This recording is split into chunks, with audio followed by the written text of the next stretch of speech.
ganteng terus. Ngejreng sih. Ya, untuk Mitra Zaman Siar dan Sedamatnya kita kembali lagi Mitra di Gelaran Nyongsong. Dan masih bareng sama Ayang Mami dan juga Aki Gendon ya.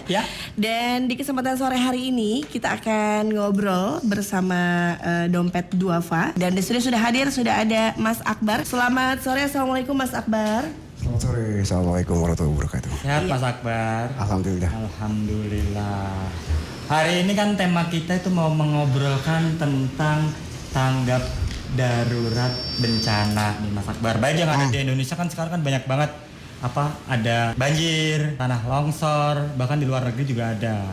Nah, peranan apa sih Mas Akbar yang dilakukan oleh Dompet Duafa? Sebelumnya Mas Akbar boleh mengenalkan dulu Mas Akbar sebagai apa sih di Dompet Duafa? Iya, silakan. Terima kasih banyak Bang Aki. Udah Abang Aki juga. Sama Mbak siapa, sorry? Ayang Mami. Ayang Mami. Ayang, manggilnya Ayang aja ya berarti. Iya, boleh aja. Oke. Mbak juga gak apa-apa. Baik, makasih Mbak dan Abang Aki. Jadi kalau untuk di Dompet Duafa sendiri, kalau boleh saya ceritakan, kita di Disaster Management Center Dompet Duafa. Di mana itu lini atau divisi yang memang memberikan layanan terkait tanggap darurat bencana, sebelum bencana, dimitigasi, dan juga pasca setelah bencana. Gitu. Jadi kalau kita lihat sebelum bencana kan pasti kalau berbicara soal bencana, Indonesia salah satu negara di ASEAN yang bisa dibilang paling bahaya lah. Ada di ring of fire bencana gitu. Dan di sini DMC Dompet Duafa dalam hal ini hadir untuk mengupayakan pemberian peningkatan kapasitas masyarakat, publik terkait gimana caranya untuk menanggulangi atau bahkan mencegah dan memitigasi bencana itu terjadi. Dan ketika sudah ada bencana terjadi, hadirnya DMC Dompet Duafa untuk memberikan layanan seperti bantuan SAR and Rescue, terus juga pemberian layanan tenda darurat, terus juga makanan, minuman, kebutuhan-kebutuhan yang memang saat itu disiapkan atau kebutuhan mendesak seperti makanan, pakaian, dan juga tempat tinggal. Dan untuk di proses pemulihan atau recovery, biasanya kami hadir untuk memberikan layanan seperti hunian sementara atau tempat tinggal bagi para penyintas yang memang harus mengungsi dari rumahnya. Seperti itu Bang Aki dan Mbak Ayang. Nah, kalau di Indonesia sendiri kan terakhir yang ini di Cianjur masih ada gempa. Nah, yang baru-baru ini kan di Turki sama di Suriah ya. Betul. Mas Akbar ya. Nah, peranan Dompet Duafa sendiri apakah sampai ke luar negeri atau hanya di Indonesia saja? Alhamdulillah sejak berdirinya Dompet Duafa di tahun 93 hingga saat ini, Dompet Duafa hadir sudah bisa karena juga dukungan dari masyarakat ya. Bang Aki, kita bisa memberikan layanan dari Indonesia ataupun dari dalam negeri dan juga luar negeri. Gitu, di berbagai bencana ataupun di wilayah konflik kayak di Bangladesh ataupun di Palestina dan juga di Pakistan. Seperti itu. Dan untuk saat ini di Cianjur, alhamdulillah kita masih berupaya untuk memberikan layanan hunian layak kepada penyintas Cianjur khususnya yang memang rumahnya sudah hancur dan tidak bisa lagi ditinggali. Kita sekarang lagi membangun rumah sementara atau huntara. Tapi sebelum itu di Desember atau November ketika gempa Cianjur kurang lebih hari kedua kita sudah hadir untuk memberikan layanan tanggap darurat dari pencarian orang hilang, pencarian korban sampai ke penyediaan makanan, minuman dan juga tempat tinggal sementara hingga saat ini. Dan untuk di Turki alhamdulillah sekarang berarti hari ke-6 kurang lebih hari ke-8 ya tim Dompet Duafa di sana sudah hadir di sisi medis dan juga di perbantuan untuk pencarian korban dan juga untuk menyediakan layanan tanggap darurat seperti makanan untuk para penyintas seperti itu Bang. Nah Mas Akbar, kalau sebagai orang awam sendiri saya nih misalkan mau nyumbang nih buat saudara-saudara kita yang terkena bencana melalui Dompet Duafa, bisa kemana sih kalau di Bekasi sendiri atau di Jabotabek atau bisa lihat di sosial medianya di mana? Nah, kalau untuk ini yang menarik ini Bang Aki dan Mbak Ayang. Jadi kalau masyarakat Indonesia tuh kalau lagi bencana tuh semangatnya gegap gempita banget. Betul sekali. Ada bencana datang atau jebret ada bencana mereka berbondong-bondong datang ke sana membawa bantuan yang di mana bantuan itu ya mohon maaf ya bisa jadi tidak bisa digunakan atau tidak bisa dibutuhkan. Nah di sini bukannya dalam hal ini setiap lembaga selain Dompet Duafa juga melarang, tapi minimal hadirnya lembaga seperti Dompet Duafa ini bisa juga memberikan pemahaman bahwasannya barang yang boleh dibawa tuh ini loh, kayak gitu. Jadi contohnya mie instan itu nggak boleh, gitu. Kenapa tuh Mas Akbar? Karena itu ya kena bencana, kondisinya masaknya di pengungsian. Yang pertama itu masaknya gimana, tapi ditambah dari itu juga kesehatan. Sudah tinggal di pengungsian, kehujanan, terus kita kasih makan mie instan, itu kan juga kurang baik ya. Lalu ada pakan pakaian layak pakai.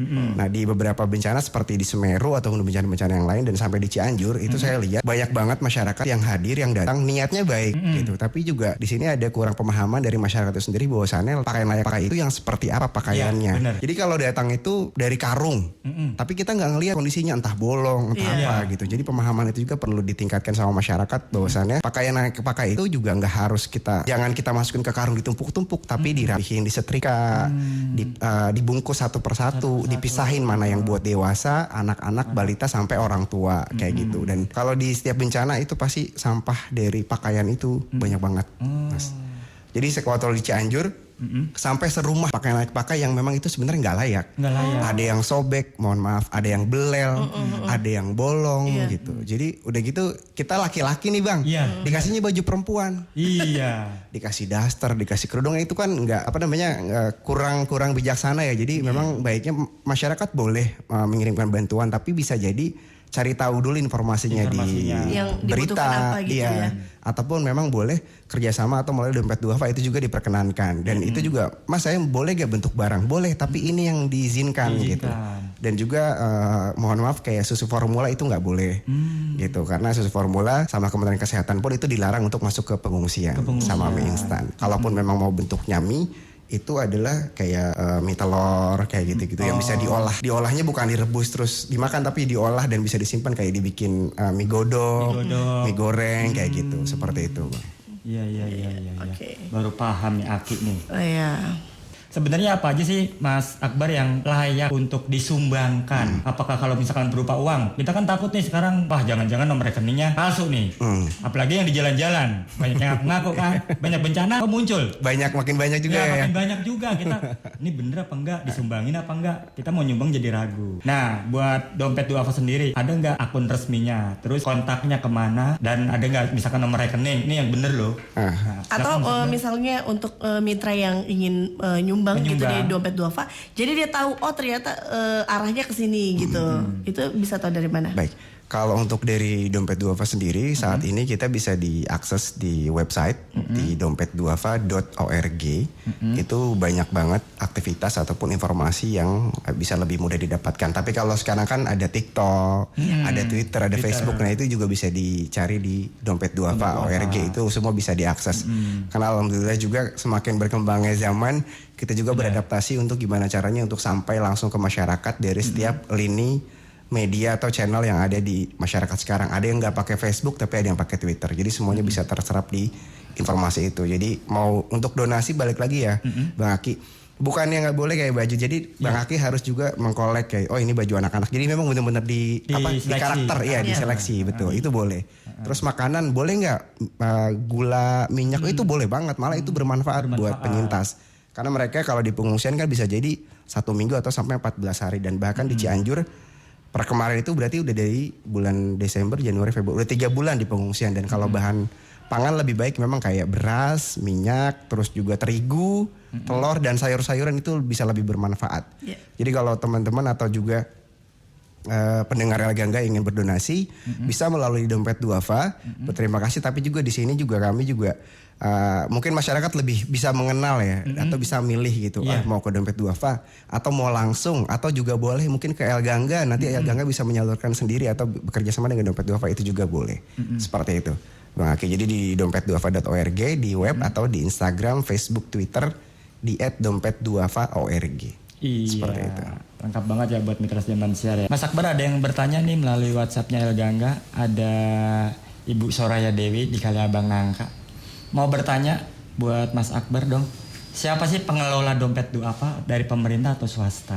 Oh, kita non-pemerintah. Lembaga non-pemerintah. Jadi selain dompet duafa, banyak banget lembaga-lembaga non-pemerintah yang membantu masyarakat khususnya di kebencanaan ataupun di sifatnya kemanusiaan dan juga kesehatan. Dan salah satunya dompet duafa.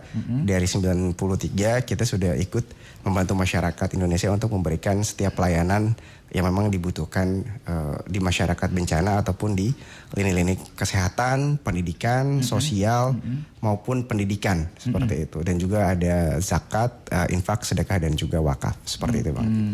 Ya jelas ya Ibu Soraya Dewi. Jadi non pemerintah. Iya. Ada juga nih dari Pak Rameni di Bekasi. Gimana caranya jika ingin menjadi sukarelawan? Relawan mungkin jadi ya. Jadi relawan. Mas Akbar bisa orang awam seperti kita misalkan kalau ada bencana nih seperti di Cianjur atau di mana mau jadi relawan dong daripada gadak-gidik di rumah nih nganggur. Boleh Bang Aki kalau baik ya. Bang Aki kalau terus juga sama Kak Ayang Mami mau ikutan jadi relawan itu boleh. Caranya nanti bisa ke DMC Dompet Duafa itu di Instagram. Jadi kalau DMC ini memang mengelola kebencanaan dan juga relawan gitu.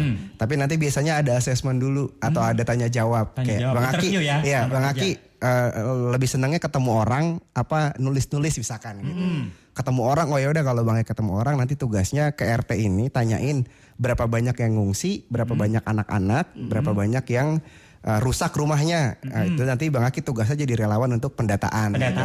Ayang Mami doyannya apa nih? Masak. Oke, udah Ayang Mami nanti akan ada di dapur nih buat bantu masak di dapur umum. Ya, biasanya kalau lagi bencana gitu kan ibu-ibu di pengungsian tuh belum siap masak tuh. Itu kita ada dapur umum. Nah, biasanya kita ngelibatin masyarakat, ibu-ibu khususnya untuk ayo Bu, mangga, Ibu mau masak apa gitu misalkan. Karena kalau Dompet Duafa sampai saat ini kalau kita di daerah bencana, kita biasanya nanya dulu, Bu, doyannya masak apa? Kayak di Cianjur, sayur asem cenah. Oh ya udah sok mangga rek naon deui lauk asin cenah. Nanti kita siapin tuh bahan bakunya. Nanti ibu-ibu yang masak buat suaminya, buat anaknya sama buat warga-warga yang ada di pengungsian. Jadi nanti kalau memang relawannya yang nggak turun langsung ke lokasi bencana, itu nanti bisa kita tugaskan atau kita siapkan untuk di lini-lini yang non bencana. Nah, yang unik yang kemarin sempat viral tuh di internet, yang di Turki itu semua relawan teriak dulu nih. Kalau bahasa Indonesianya ada yang dengar suara kita nggak gitu. Habis itu hening. Nah itu salah satu teknik untuk kita manggil pengungsi atau penyintas yang ada di reruntuhan untuk mereka ngedengar suara kita nggak sih.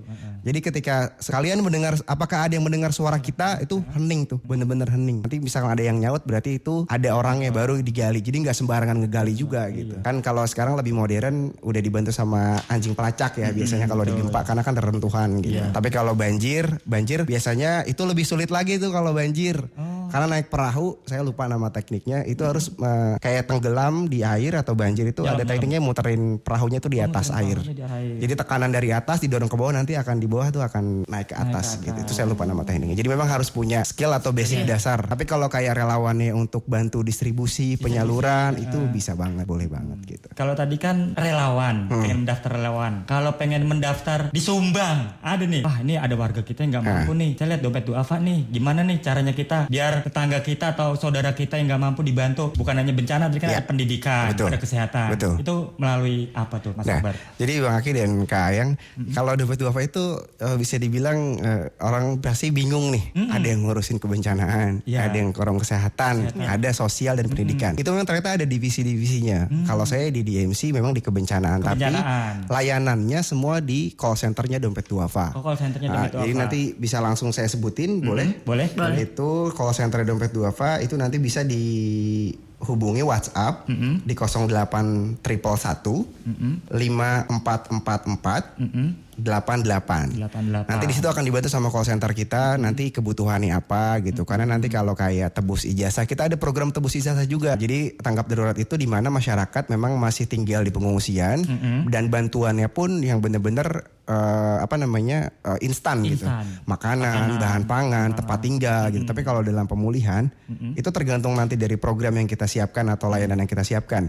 Kayak di Semeru kita bangun 50 rumah. Itu sampai saat ini kita masih bolak-balik ke Semeru. Yang dampak kemarin ya. Terus di Cianjur alhamdulillah juga berkat dukungan dan juga bantuan dari masyarakat Indonesia kita akan membangun 100 rumah di sana. Jadi kurang lebih kalau ditargetin itu target kita sebelum Ramadan penyintas udah bisa tinggal di rumah. Di Huntara atau di hunian sementaranya gitu. Jadi kalau ternyata 6 bulan sudah selesai, tapi selama kurun waktu 1 tahun kita masih akan bolak-balik ke daerah bencana untuk monitoring atau evaluasi sampai melakukan assessment dan lain sebagainya, seperti itu. Berarti Dompet Duafa tuh tidak hanya memberikan bantuan kesehatan atau makanan, tapi juga mendirikan rumah juga gitu ya. Nah Mas Akbar, kalau buat pelatihan kebencanaan di Dompet Duafa ada nggak sih? Misalnya Aki mau ngikut nih. Oh boleh.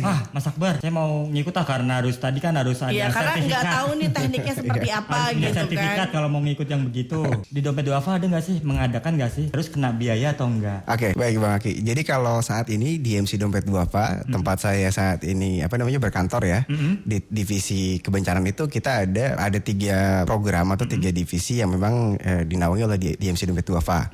Nah kalau untuk tanggap darurat itu khusus untuk merespon dan menanggulangi ya.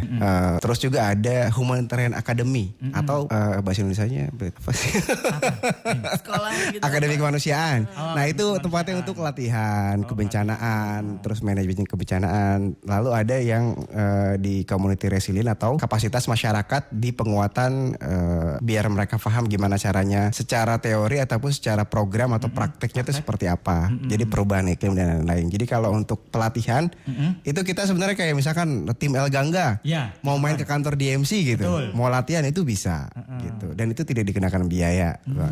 Biasanya kita juga kerjasama sama sekolah-sekolah, itu kayak SMP, SD, bahkan waktu tahun lalu kita kaget, kita didatengin sama anak-anak kayak PAUD ya, masih kecil-kecil gitu. Belajar, karena kan kalau untuk media pembelajaran tuh sekarang banyak banget ya. Ada ular tangga yang memang cocok. Kan kalau Bang Aki nggak mungkin main ular tangga kan. Jadi pengenalan kebencanaan dari ular tangga, dari puzzle gitu. Terus bahkan sampai kalau misalkan yang di usia kita bisa di virtual reality itu bencana gimana caranya kalau lagi gempa tuh kayak gimana. Jadi kalau ya amit-amit misalkan gitu, minimal kalau lagi ada gempa kita tahu harus mengapain. Itu boleh banget Bang Aki. Itu bisa langsung ke Instagram kita di @dmc_dompet_duafa. Itu untuk individu. Biasanya kalau individu jarang, tapi biasanya kalau nanti gabungnya sama per kelompok karena lebih enak kayak gitu. Tapi kalau untuk pelatihan individu biasanya kalau kita ada konten-konten kebencanaan di YouTube atau di Instagram kita. Gitu. Jadi kalau ada gempa ngapain?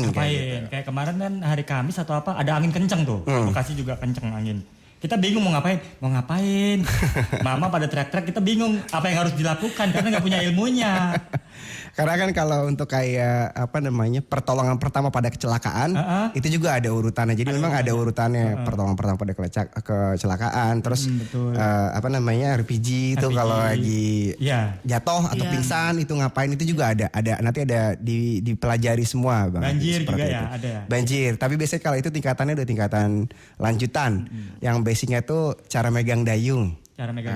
Terus pakai kalau misalkan kita di air, perahunya ngebalik nih. Nah cara ngebalikinnya gimana itu kan harus tahu dulu gitu. Terus juga cara kita ngedayung, posisi kita atau lawan arus juga harus kayak gimana, itu ada ilmunya semua. Dan itu bisa diikuti dengan ikut pelatihan bareng sama DMC. Tuh, Ayang Mami harus ikut nih karena rumahnya rawan banjir.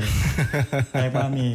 Ya tadi kan Aki bilang katanya kalau Mama ada ini langsung teriak-teriak gitu kan. Bener, biasanya teriak-teriak kan Mama. Apa yang dilakuin Aki apa? Diem, ngapain?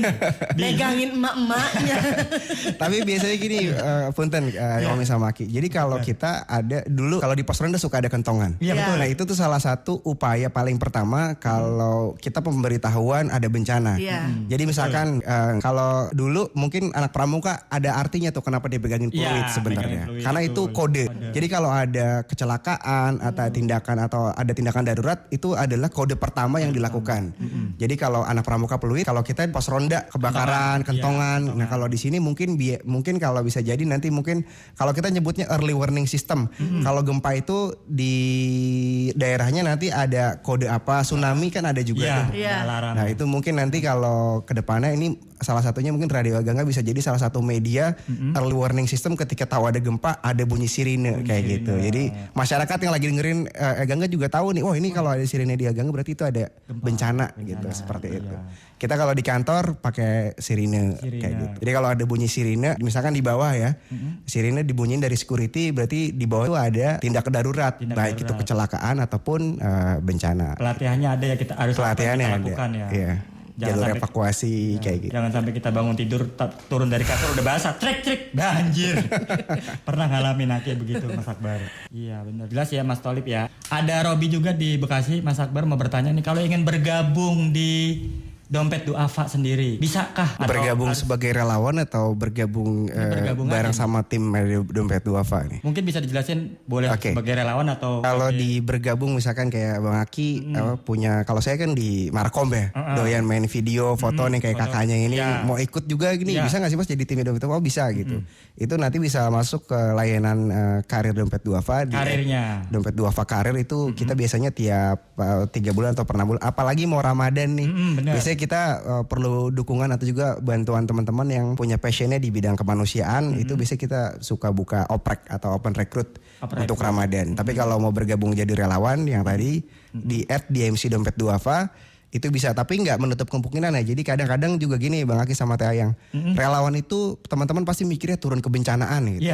Padahal nggak harus gitu juga gitu. Jadi Bang Aki doyannya ngomong, hari saya mah doyannya ngomong, bisa nggak jadi relawan yang doyan ngomong? Bisa Kang, ayo kita ke pengungsian, kita hibur bapak-bapak gitu misalkan. Oh Aki suka ngedongeng. Nah itu juga, itu bisa jadi salah satu kemampuan kita yang buat kita donasikan. Atau Kang Aki, kita beberapa kali kerjasama sama beberapa band ataupun beberapa artis gitu. Beliau suka ngontak tiba-tiba, Mas Akbar, gue punya waktu kosong tanggal sekian, gue boleh nggak ikut ke pengungsian? Gue mau nyanyi misalkan gitu. Oh ya udah mangga, misalkan Bang Aki, saya mau ikut ngedongeng, boleh nggak? Oh hayu mangga, kita siapin gitu. Jadi relawan itu nggak harus melulu datang ke lokasi bencana. Semua lini yang ada di Dompet Duafa itu bisa diisi sama teman-teman gitu. Untuk pendengar Eleganga yang doyan, Mas Akbar saya doyannya nulis, bisa nggak saya jadi relawan? Boleh, jadi kontributor kebencanaan kita aja di Bekasi, jadi penulis, nanti dikirim ke kita, nanti kita taikin ke website kita untuk jadi relawan jurnalis gitu. Karena sekarang udah makin itu bisa banget ikutan. Di jadwalin sekalian ikut ngelihat program-programnya kita juga di sana, ngelihat rumah kita juga, bangun musola, bangun MCK di Cianjur gitu. Bangun nih Mas Akbar nih, kan misalkan tadi kan relawannya hanya yang bisa mendongeng, menulis, misalkan ada kemampuan. Mas Akbar, saya bisa kok bangun 5 tahun jadi kenaik bangunan atau tukang bangunan. Saya pengen tenaga aja. Kalau Bang mah abdi mah ayak iya teh. Tenaga. Oh itu boleh banget Bang Aki. Jadi biasanya kalau Dompet Duafa kan kalau di setiap program atau kerjanya di lapangan itu melibatkan masyarakat. Jadi kita yang utamain masyarakatnya dulu nih. Sekitar dulu. Iya, jadi masyarakatnya kayak sekarang bangun rumah gitu. Kita melibatkan masyarakat untuk sok mangga Bapak Ibu ikut bareng sama kita gitu. Buat bangun rumahnya ya buat ibu juga gitu. Jadi kita memang karena dari ketentuan pemerintah pun jangan sampai kita datang ke sana bikin masyarakat tuh loyo, lemes gitu. Tapi kita datang ke sana juga buat gimana caranya masyarakat tetap punya spirit buat mereka melanjutkan kehidupannya meskipun di kondisi yang terbatas. Jadi kalau Bang Aki, Mas Akbar saya bisa ngegambar, ayo sok mangga Bang Aki, saya mau bikin musola, tolong gambarin. Itu juga bisa. Apalagi mau ikut tenaganya itu juga bisa seperti itu. Jadi apapun bentuk yang kita berikan bantuan itu sangat bermanfaat kali buat mereka seperti itu. Usia dibatasi kah? Oh enggak, yang penting tenaganya kuat. Yang penting kalau kita biasanya tahu dulu kayak perempuan misalkan bisa begadang nggak atau bisa pulang malam nggak kayak gitu. Kalau nggak bisa, oh ya sudah kegiatannya yang memang nggak memakan waktu banyak dan juga energi yang terlalu banyak. Tapi kalau laki-laki mah kudu kuat gitu. Kuat, betul. Betul. Kudu kuat Mas Akbar. Nah, Mas Akbar terakhir nih Aki mau nanya nih Mas Akbar. Bentar lagi bulan puasa nih. Kegiatan apa sih yang akan dilakukan? Di bulan Ramadan. Oke. Kalau di bulan Ramadan insya Allah kita nanti ada beberapa program ya untuk bantuan-bantuan layanan zakat, terus juga untuk para pengungsi dan juga untuk duafa, program parsel biasanya hadiah lebaran di pengungsian maupun di masyarakat-masyarakat. Lalu kalau untuk program yang lainnya itu di Ramadan paling kurang lebih sih seperti itu, bagi-bagi takjil. Terus kalau sekarang mungkin karena ada di Cianjur ada bencana, kita rencananya mau ikut mau bikin buka puasa di kebencanaan kayak tahun lalu kita buka puasa di Pasaman.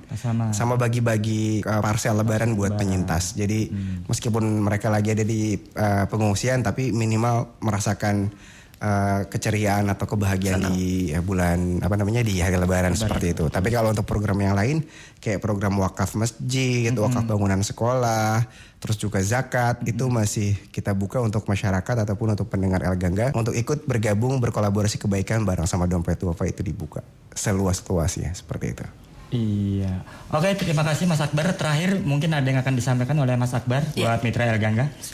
Baik, terima kasih banyak untuk Aki dan juga Ayang Mami yang sudah menyempatkan waktunya dan memberikan kesempatan kepada kami, dan kami juga tidak berhenti mengucapkan kepada masyarakat Indonesia yang sudah ikut berkolaborasi kebaikan bersama Dompet Duafa, baik itu di bencana, di bidang pendidikan, kesehatan, dan yang lainnya. Kami mengucapkan terima kasih banyak atas dukungan dan juga amanahnya yang sudah disalurkan kepada Dompet Duafa. Untuk informasi lebih lanjut, Mitra El Gangga bisa lihat website kami di dompetduafa.org untuk setiap update program-program yang ada yang dilakukan oleh Dompet Duafa, atau di sosial media, di Twitter, di Facebook maupun di Instagram atau di TikTok. Itu di @dompetduafa.org. Terima kasih banyak sekali lagi. Terima kasih Aki dan Ayang Mami. Iya. Baik. Terima kasih buat Mas Akbar atas waktunya. Kalau gitu untuk Mitra Jaman Siar, atur nuhun sekali lagi ya. Nanti kita balik lagi Mitra, jadi jangan kemana-mana, tetap berada di Gelaran Nyongsong.